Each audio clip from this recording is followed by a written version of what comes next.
just recorded an entire show and forgot to press the record button. Let's do take two. Take two. Okay. Good morning. Yeah, it's going to be afternoon by the time I get this thing up. It's Saturday. Yes, this is a Saturday edition of Crafting in Crime Daily. So today we're going to talk about the Lucy Letby case. This is a case that I've been covering.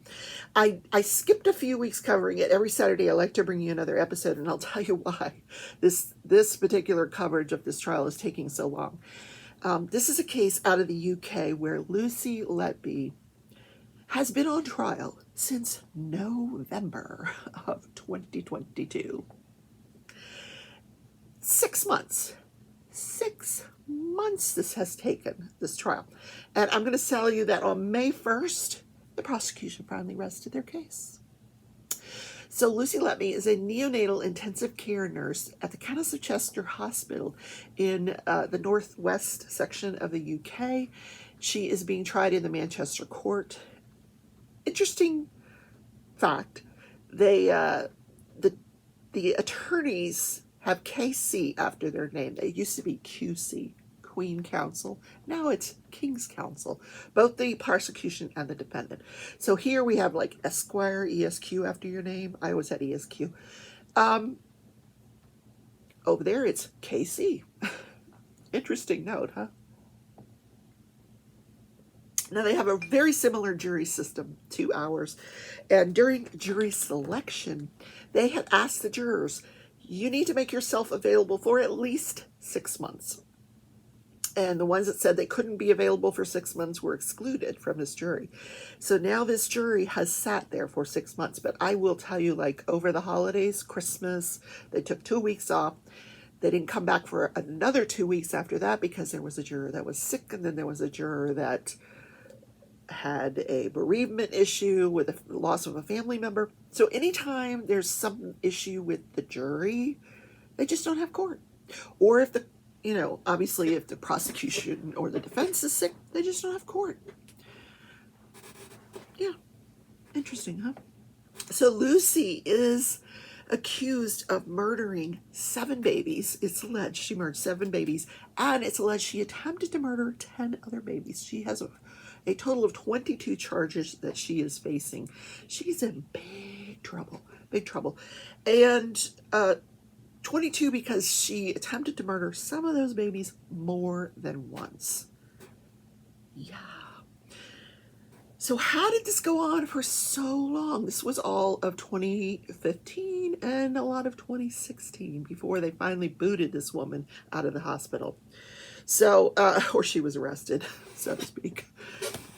I'm going to talk about baby J today. The babies are given letters A through Q because the court does not want them named. They have issued an order saying, do not name these babies, do not name the parents. They're identified as the parents of baby A. If you want to hear what happened to all of the previous babies before baby J, I have a playlist, the Lucy Letby playlist. Just you can listen to what happened to those babies.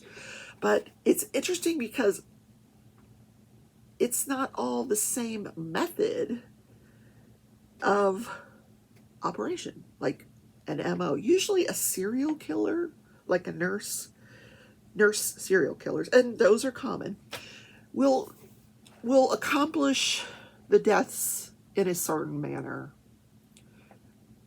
But in this case, today, baby J, she's accused of smothering. Others, she's accused of giving more insulin than they needed, or she's overfed them, or she's injecting air into their stomach or air into their veins. All different things. So, plus, I will mention, and it's mentioned many times by the defense lawyer, that this is a hospital. It was a level 2 neonatal intensive care unit, which there's different levels, 1, 2, and 3. 3 will take care of the highest level of care that these babies need, the extremely premature babies. The Countess of Chester was a level 2, which means they could take care of these extreme premature babies, but only for a certain length of time. If it was anticipated that baby needed a really high level of care for more than 48 hours, they were supposed to transfer that baby to a higher level of care. And what the defense is pointing out throughout this trial is that this hospital had a lot of problems with staffing. Yeah, they could not staff this neonatal intensive care unit properly, and the defense argues that the care was not ideal in this intensive care unit. So now we have Lucy Letby. Now Lucy Letby is denying that she had anything to do with any of the deaths or injuries to any of these babies. So let's go to Baby J. Baby J, he was a twin. Now mom had lost the other twin early on in her pregnancy through a twin-to-twin transfusion. And without going into a lot of detail, it's just when one baby sort of is taking away the nutrition from the other baby through the blood, and that baby eventually passes away. So that's what happened to the first twin. So this other twin is born prematurely with a perforated bowel at 32 weeks and 2 days. So the baby's born at the Countess of Chester Hospital, but because of this emergency, a perforated bowel is an emergency. And this has nothing to do with Lucy Letby. This is just what happened to this baby.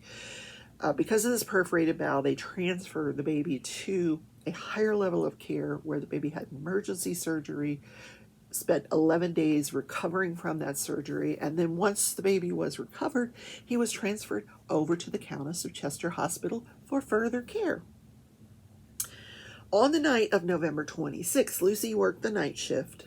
From the night of the 26th going into the 27th, Lucy Letby was present that night, and this, baby's getting ready to go home. This baby's been there for a while now. The baby is still there because it needs to gain weight. Mom has been trained on how to take care of the baby, because the baby had, after the bowel perforation, like a little baby colostomy, and she learned how to take care of that. She learned how to feed the baby. She learned how to take care of the baby at night, how to take care of the monitoring. And she was ready to take her baby home. The baby just needed to gain a little bit more weight. And that's kind of what happens.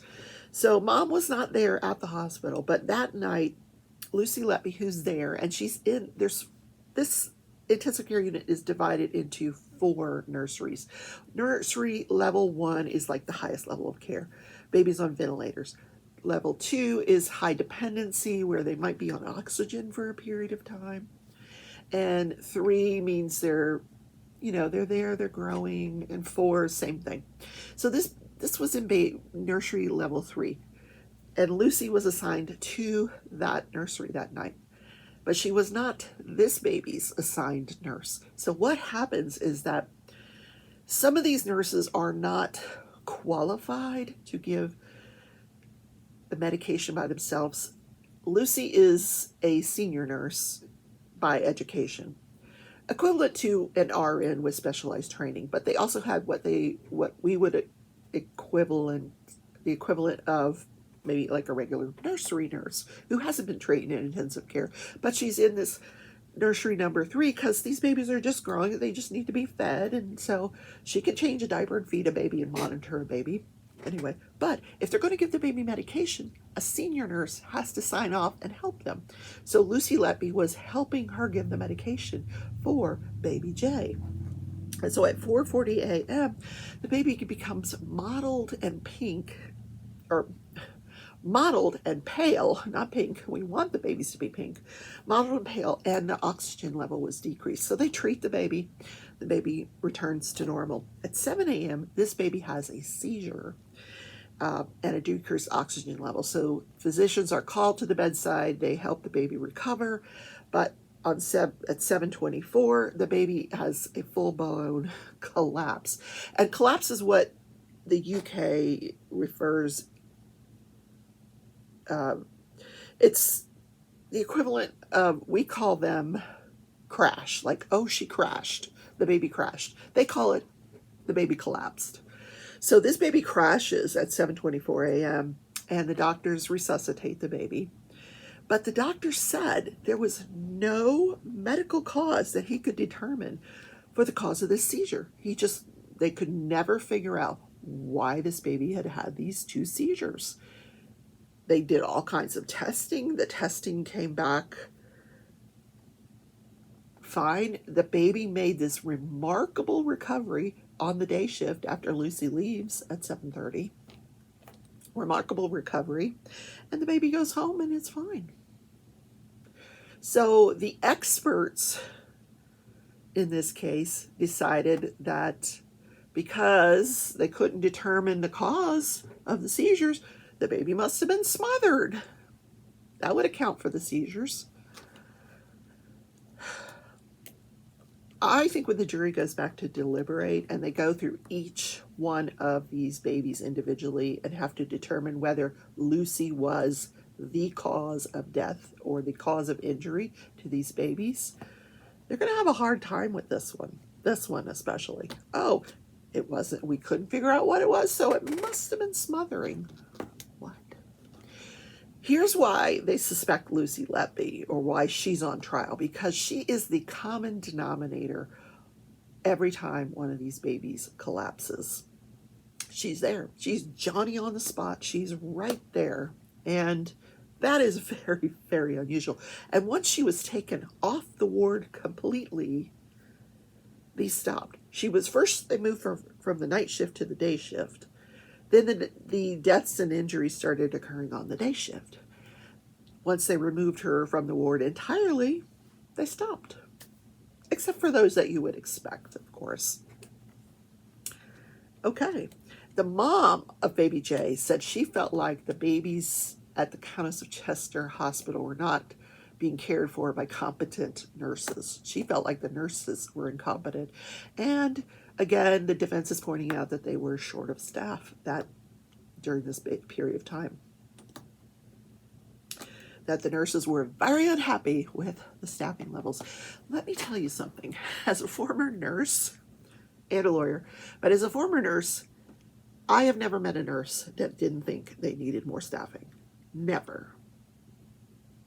If you ask a nurse, anytime, anywhere, if they need more staffing, they're going to say yes. If there's not enough staffing, we need more staffing. Trust me. And they are going to say that. Okay. So they ruled out infection on this baby. They did all kinds of testing. There was nothing to explain why this baby had seizures. Luckily, the baby went home. The baby was fine. Thank God. Then we get babies L and M. The prosecution, for some reason, skipped baby K and went over to L and M. Now, what the prosecution is doing in this case is presenting each one of these babies separately. They started out with baby A. First, what the prosecution does is they bring the parents on the stand. The mom testifies, the dad testifies, any other interested parties testify if they were present and saw something, grandma, aunt, uncle, whoever saw anything pertinent to the care of this baby takes a stand. Then we hear a person from the medical records department that brings in the medical records for that baby. And the other interesting thing about, there goes my clock. We're going to wait. I'll take a sip of coffee while the clock's ringing.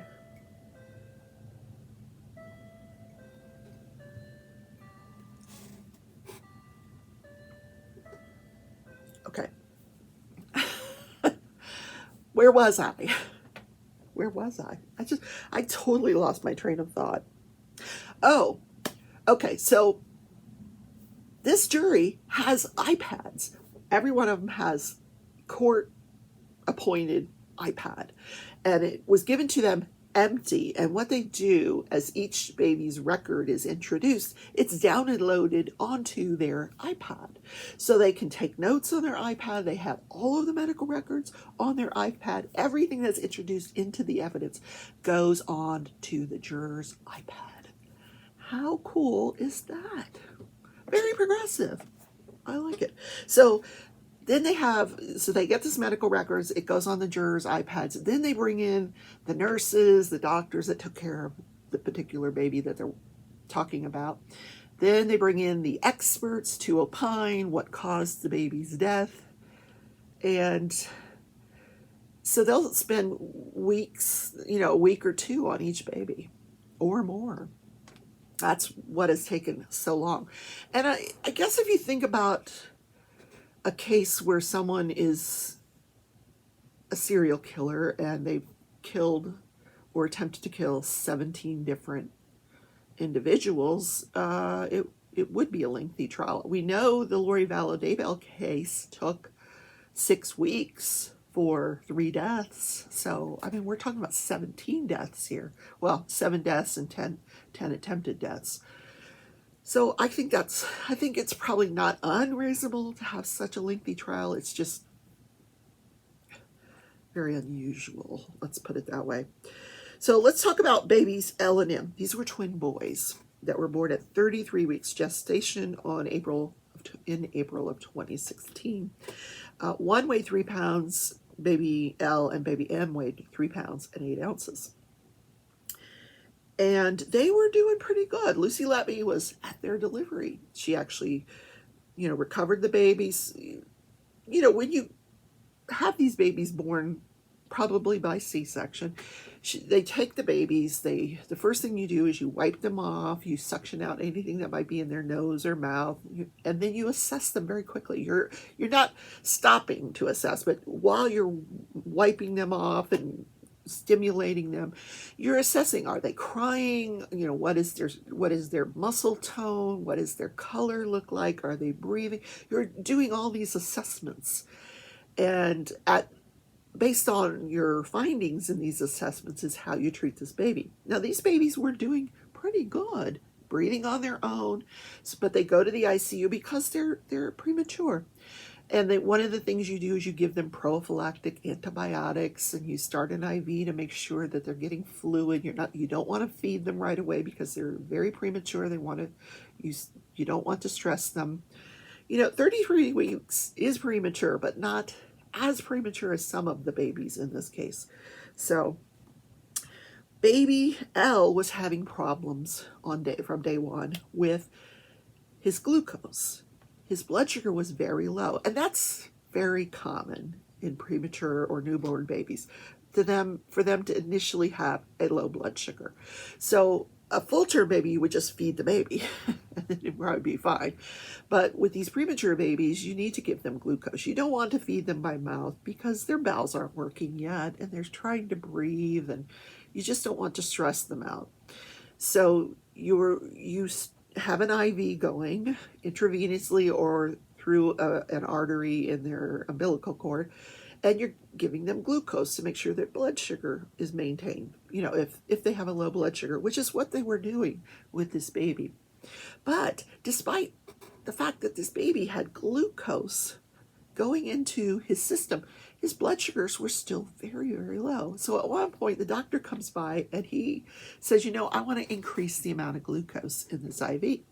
So Lucy, who is not assigned to this baby, but she's helping the nurse who is assigned to this baby with the IV fluid.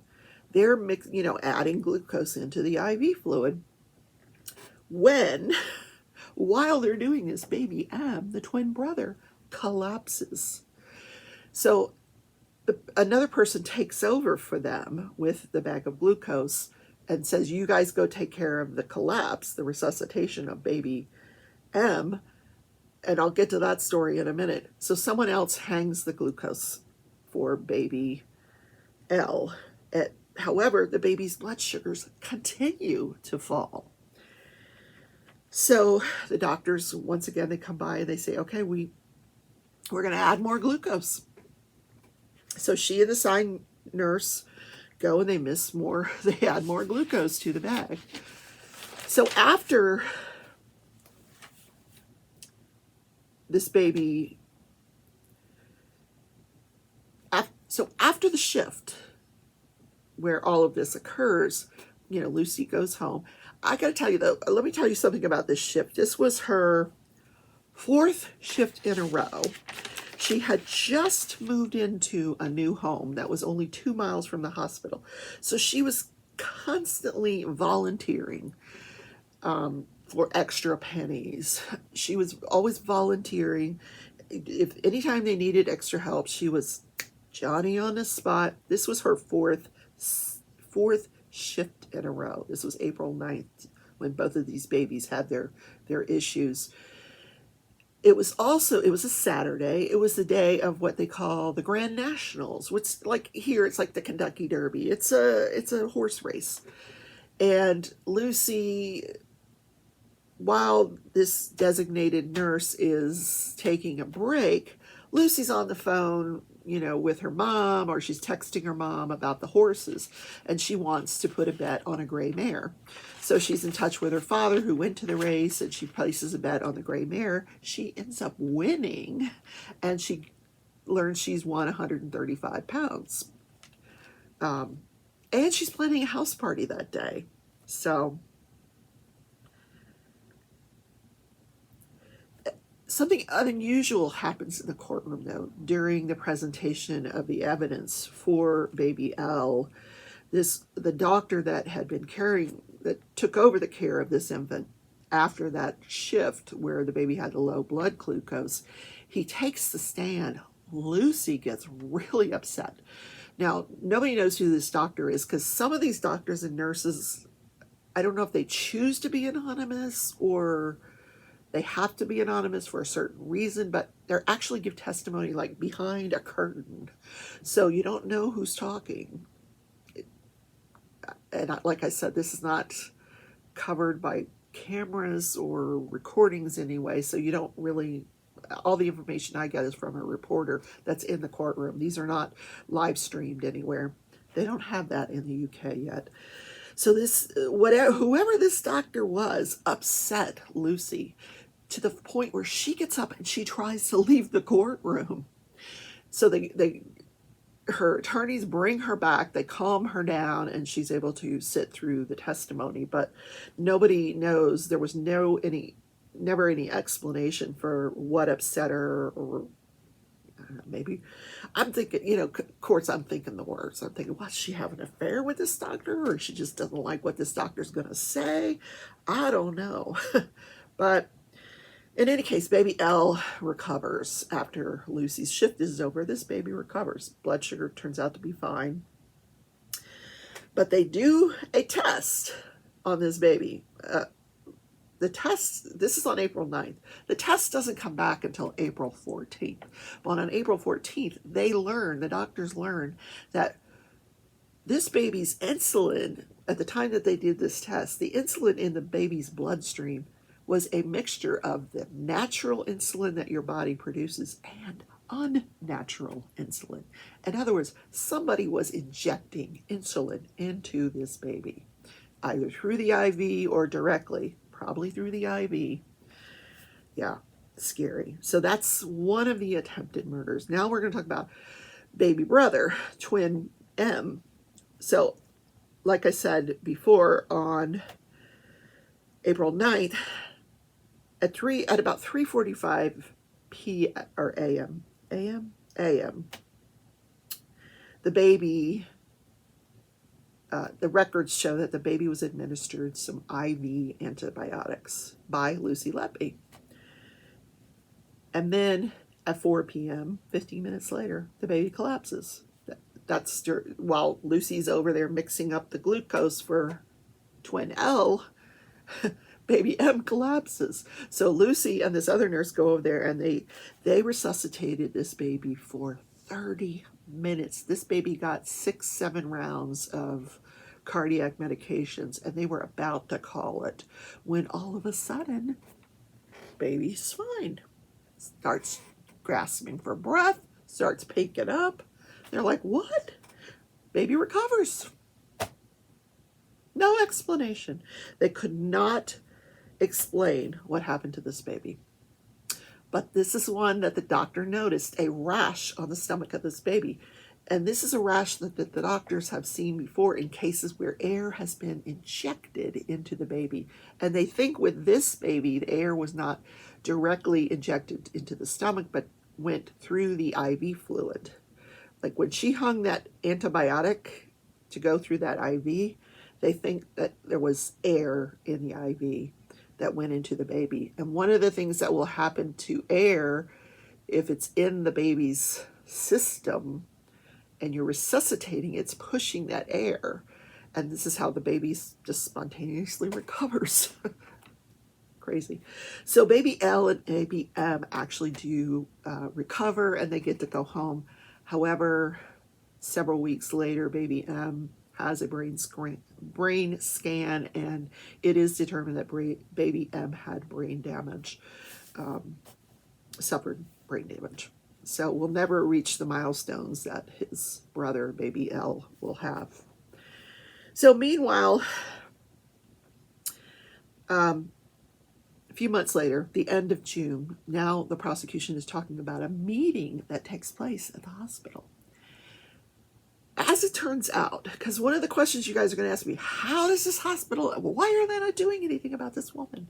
Well, the doctor that took the stand said, we notified administration, we notified the senior director of nurses back in October of 2015 that we don't know what's going on, but there is some sort of association with Lucy Letby and these babies. We don't know what, but there's an association there.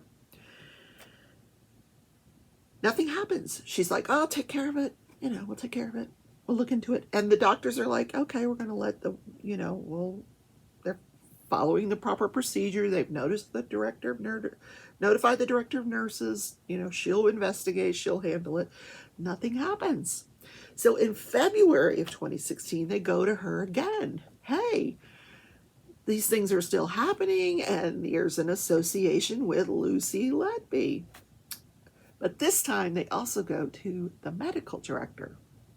And they tell him. Nothing happens. It isn't until 4 months later that this nurse is taken off the ward. And she is not allowed to handle babies anymore.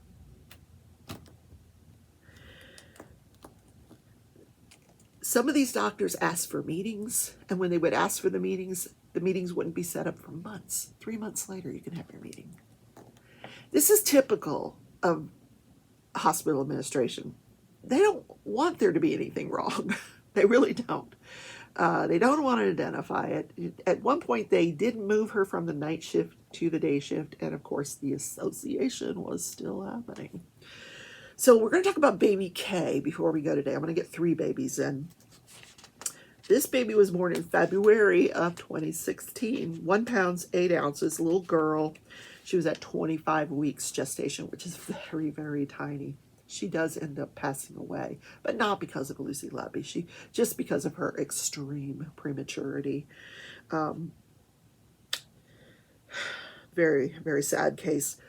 The mother, when she went into labor, wanted to go to Arrow Park Hospital, where they have the level 3 nursery, and they are able to care for an extreme premature baby for an extended length of time.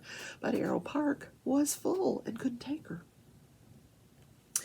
So Lucy Letby was on duty, but not assigned to the baby when the baby has its collapse. She did admit the baby, and at 3:47, just hours after, like an hour and a half after this baby is born, the assigned nurse, who said, I would not have left this baby if she wasn't stable. She stabilizes the baby, and then she leaves the ward to go update the parents.